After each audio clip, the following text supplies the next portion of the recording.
Success कोई ऐसी चीज नहीं होती जो एकदम से मिल जाती है, क्योंकि जल्दी आई सक्सेस जल्द ही चली भी जाती है।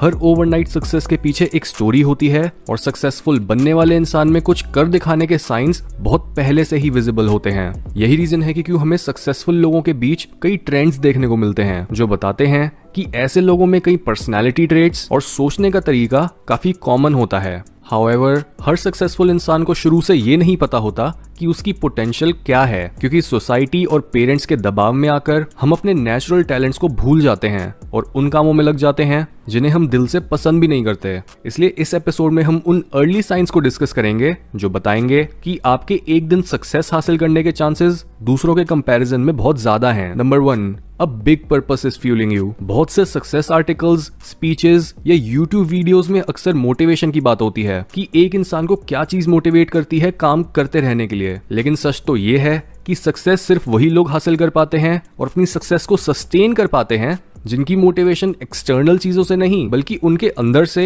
एक कभी ना खत्म होने वाले सोर्स से आ रही होती है। मोटिवेशनल वीडियोस आपको कुछ घंटों या ज्यादा से ज्यादा कुछ दिनों के लिए चार्ज कर देती हैं, लेकिन उसके बाद आप फिर से सुस्त और डीमोटिवेटेड फील करने लगते हो, जिसके बाद आपको फिर से वही वीडियोस देखनी पड़ती हैं जिससे पहले आप अपने काम को करने का सही रीजन ढूंढ पाओ। ये मोटिवेशन का एक टेम्परेरी सोर्स होता है। दूसरी तरफ कई लोग ऐसे होते हैं जिनके अंदर एक आग होती है और ये आग ना तो कभी बुझती है और ना ही ये उन्हें रुक कर ठंडा होने के लिए बोलती है। हमने अपने how to find your talent वाले एपिसोड में भी यही चीज डिस्कस करी थी कि अगर आप अपने हाईएस्ट पर्पस को ढूंढना चाहते हो जो आपको कंसिस्टेंटली फ्यूल करता रहे और आपकी आग कभी बुझे ना, तो अपने इंटरेस्ट्स को फॉलो करो और उन्हें असली चीज तक पहुंचने की सीढ़ियों की तरह देखो। Number 2, you are always observing and asking questions. Successful लोगों का दिमाग हमेशा एक चीता की तरह भाग रहा होता है और उनके दिमाग में हमेशा ही कई क्वेश्चंस चल रहे होते हैं। अगर वो एक रेस्टोरेंट में है तो उनको वहां आइडियाज आने लगते हैं कि वो रेस्टोरेंट क्या कर सकता है अपना रेवेन्यू बढ़ाने के लिए। रिलेटिव्स और दोस्तों से मिलकर वो उनके साथ पर्सनल ग्रोथ के आइडियाज को डिस्कस करने लगते हैं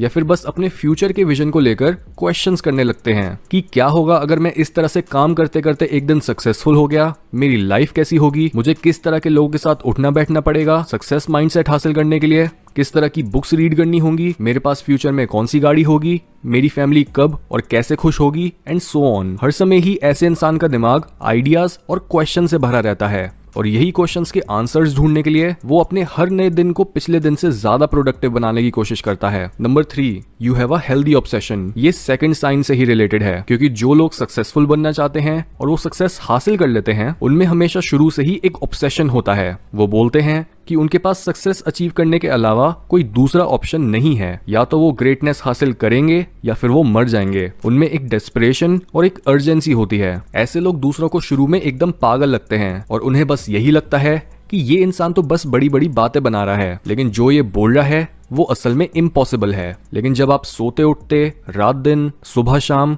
हर समय ही अपने दिल और दिमाग में इस आवाज को सुनते रहते हो कि कुछ महान काम करना है, अपना नाम बनाना है, लोगों की मदद करनी है, सक्सेसफुल बनना है, तब ये आवाजें आपको कुछ और काम करने ही नहीं देती। अगर आप कुछ समय के लिए अपने ट्रैक से हट भी जाते हो तब भी ये आवाज आपको गिल्टी फील कराती है और आपको काम ना करने के लिए टॉर्चर करती है। ऐसा इंसान ना तो कभी हार मानता है और ना ही कभी ये बिलीव करता है कि वो भी लाखों और करोड़ों लोगों की इंस्पिरेशन बनने में फेल हो जाएगा। चाहे अपना नाम कमाने की बात हो या एक अट्रैक्टिव इंसान को अपना पार्टनर बनाने की, उनका एक ही मोटो होता है, करो या मरो। Number 4, you don't run away from hard work. क्योंकि हम बोल तो देते हैं कि स्मार्ट वर्क हार्ड वर्क से बेहतर होता है, लेकिन स्मार्ट लोग भी अपने काम को पूरा करने के आसान रास्ते ढूंढते हैं ताकि वो किसी नए काम को अपनी एनर्जी दे सकें। वो जितनी भी सक्सेस हासिल कर लें उन्हें तब भी यही लगता है कि वो अभी भी इस गेम के स्टार्टिंग पॉइंट पर ही हैं और अभी तो बहुत कुछ अचीव करना रहता है। जो भी स्मार्ट इंसान जरा बहुत पैसा इकट्ठा करके लेजी बन जाता है वो अपनी पोटेंशियल को वेस्ट करता है, जिस वजह से जो लोग स्मार्ट डिसीजंस भी लेते हैं और साथ में हार्ड वर्क करने से भी नहीं डरते वो ही सबसे ज्यादा सक्सेसफुल, फुलफिल्ड और हैप्पी होते हैं। Number 5, you don't want to impress others.